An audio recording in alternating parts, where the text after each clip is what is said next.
Serokê Giştî Yêhda Parê Zekeriya Yapıcıoğlu beşdarî vekirina navenda jiyanê ya zarokan a ku li Reyhanliya Hatayê ya ku ji teref İHA û rafa saziya alîkariyê ya Qatarê ve hat çêkirin bû. Rêhanliya Hatayê ji teref İHA û rafa saziya alîkariyê ve navenda jiyanê ya zarokan hat vekirin.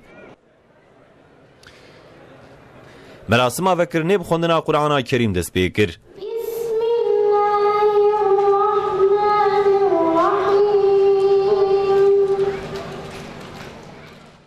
Di destpêka vekirina bernameyê de Serokê Giştî İHAyê Bülent Yıldırım destnîşan kir ku bi yetîman mijûlbûn li wan eleqe nîşandan meseleya nisîbê ye. Serokê Giştî Hudaparê Zekeriya Yapıcıoğlu'yê ku beşdarî merasimê bû bû axivî wiha got.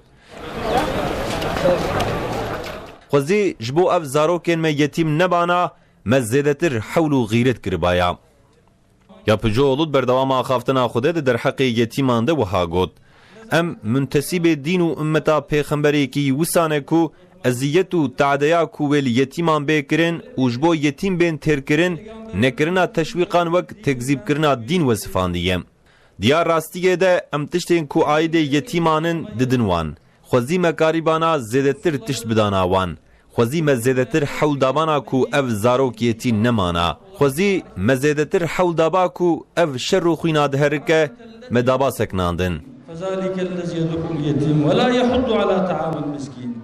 Di merasimê de Serokê Saadetê Temel Qaramollaoğlu jî peyivî.